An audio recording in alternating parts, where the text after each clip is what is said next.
Actress Anne Hathaway wading into politics and social justice over the weekend, taking aim at white privilege with an Instagram post that reads, "White people, including me, including you, must take into the marrow of our privileged bones the truth that all black people fear for their lives daily in America and have done so for generations." Here to discuss that, Fox News political analyst Gianno Caldwell joins us today from Miami. Gianno, good morning to you.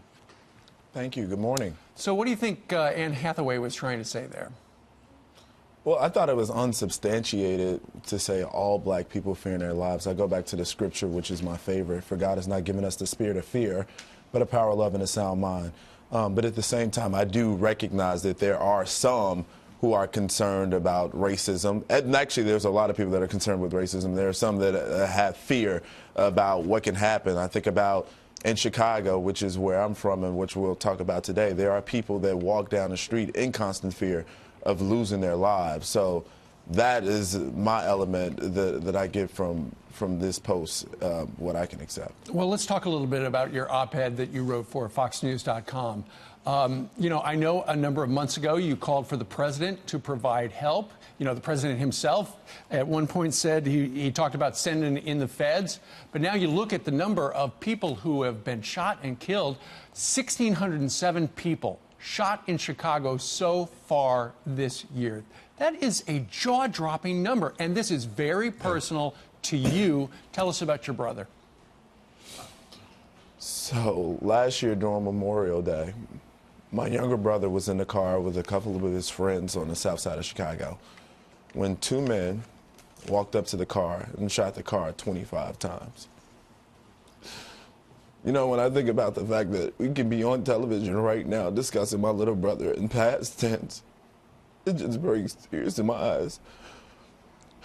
Therefore, considering the fact that I'm blessed to work for the #1 network in cable news, I could do nothing but put out this op-ed and talk about what's going on in Chicago, the pain that many people feel, the fact that Kanye West wrote a song about this in 2011. He said it's a genocide when he was talking about the black-on-black murders. I say, how could it not be?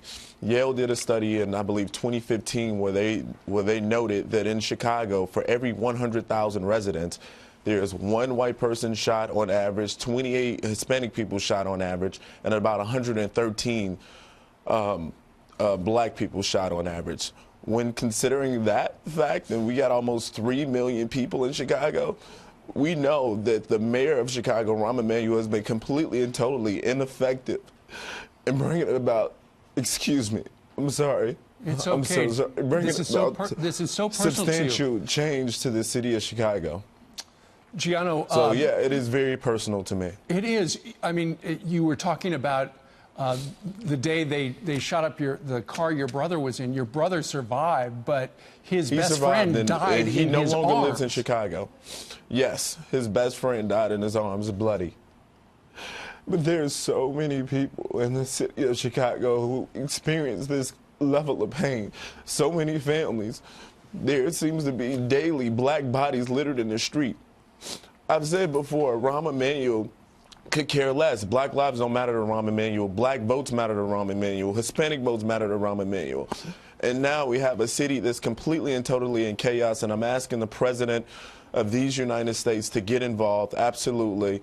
I would love for him to order the U.S. Attorney General, Jeff Sessions, and the FBI director to come up with a comprehensive plan to solve this crisis. Because right now, there's many people who feel that they live in a war-torn city.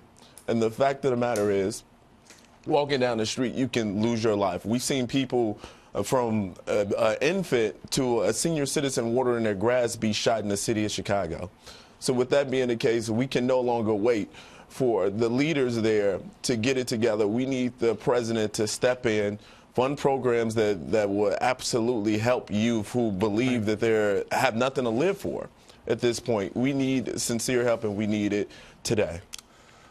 Something's got to give. You're absolutely right, Gianno. For folks who would like to read your op-ed, go to foxandfriends.com, and we will link to the foxnews.com website. Gianno Caldwell joined us today from Miami. Thank you very much. Thank you. All right.